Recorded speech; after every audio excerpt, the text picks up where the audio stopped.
كان بيجيب لها فراخ ولحمة وبيملى تلاجتها عيش بلدي. ده الكلام اللي قالته حمات البنت اللي اتقتلت في المنوفية. ايه اللي حصل بالتفصيل وايه الحقيقة كاملة؟ يلا بينا نشوف.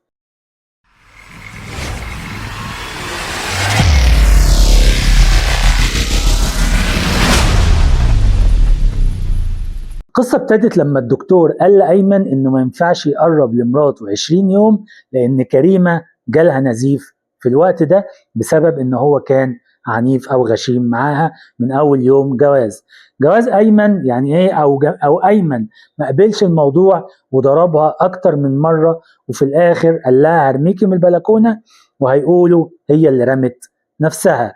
القصة كمان بتقول إن أيمن لما اعتدى عليها كان بيعتدي عليها بخرطوم المية وضربها أكتر من مرة على دماغها لحد ما هي فرقت الحياة. القصة كمان ابتدت لما أخو أيمن وعد إن هو هيساعده عشان يتجوز لو بطل مخدرات، ودي أول حاجة في ثغرات الجريمة، إن إحنا ما ينفعش نجوز بنتنا لواحد كان ماضيه مخدرات.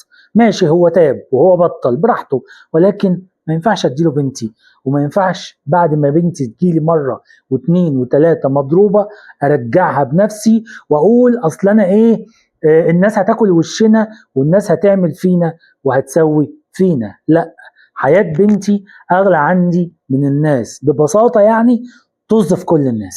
طبعا ايمن لما بطل المخدرات اهله دوروا له على عروسة ولقوا واحدة من قرايبه، او واحده من قرايب كريمه رشحتها على طول وقالت ان هي بنت طيبه وهاديه. وطبعا راح سأل عليها في مصنع الخضار اللي البنت شغاله فيه، وكل الناس قالوا ان هي بنت تمام وبنت ناس طيبين. طبعا لما اتسأل على ايمن كمان قالوا ان هو محترم وشغال على عربيه نقل زي اخوه، وقال ان هو شاب مكافح لا بيشرب سجاير ولا مخدرات، وكمان من عيله كويسه جدا من المنوفيه، من قريه صغيره اسمها 100 بره. وبرضو هنا في مشكله تانية، ان لما يجي حد يسأل على حد في الشارع بتاعك لازم تقول الحقيقه كامله. طبعا الاهل كانوا مستبعدين المسافه في الاول وقلقانين على بنتهم لان هم ما يعرفوهوش كويس، ولكن برغم كده رحبوا وقالوا عايزين نفرح ببنتنا، وفعلا ابتدوا يجهزوها علشان يستقبلوا العريس المنتظر. طبعا اهل ايمن اول ما تقدموا وامه كمان جت معاه ودخلوا بيت كريمه، ام ايمن قالت ان ابنها اللي كان عنده 19 سنه مات، وان هي هتحط كريمه في عينيها. الكلام ده طبعا كسر قلبهم اهل كريمه يعني، وتعاطفوا مع الست على طول، والبنت كمان صدقت ان الست دي هتبقى زي امها. انا مش عارف بصراحه وش زي ده ازاي انا احس ان هو هيبقى زي امي. ده انا اول ما تيجي لبنتي او لو انا رايح اتقدم لها والله العظيم في ساعتها كده اقول اهرب على طول، دي ما تنفعش ولا تنفع بيت ولا تنفع معرفه اساسا. طبعا الخطوبه فضلت حوالي 8 شهور. اهل كريمه استلفوا بعديها او ساعتها يعني من طوب الارض علشان يجهزوها، وما كانوش يعرفوا ان هم كانوا بيجهزوا بنتهم للموت اللي هي هتموت، وهم حتى ما كانوش لسه سددوا الديون اللي عليهم. الفرح اتعمل وطلعوا عش الزوجية، ومن أول يوم جواز اتقلبت الدنيا. كريمة طبعا بسبب عنف جوزها جالها نزيف شديد، وأيمن بدل ما يحتويها اتخانق معاها وضربها أكتر من مرة، لأن هو طبعا ما كانش فاهم ولا عارف إن هو بيخالف شرع ربنا ولا حتى الطب الإنساني، وإن هي في واحدة أنا عايزها دلوقتي تجيلي أيا كانت. يعني من الآخر كان بيعملها معاملة الحيوانات، ربنا يرحمها. بعد اسبوعين اتخانقوا تاني بسبب النزيف، وكريمه ساعتها غضبت ورجعت لاهلها. حماتها خدتها بعدها للدكتور، والدكتور قال لايمن ما ينفعش تقرب لها لمده 20 يوم ولازم تصبر عليها. وبرغم كده ايمن ما صبرش وكان بيغصب كريمه وهي استحملته، ولما كانت بتشتكي لامها كان بيتضايق ويقول لها افتح السبيكر يما، يقول لها تقفل السكه، لحد ما زهقت من تعامله تاني وغضبت عند امها. اهلها تحس ان هم كانوا بايعينها، كل ما تروح لهم كانوا يرجعوها، لحد اخر مره ما اتخانق معاها ضربها بالخرطوم على دماغها لحد ما ماتت، وكانت حامل في الثالث.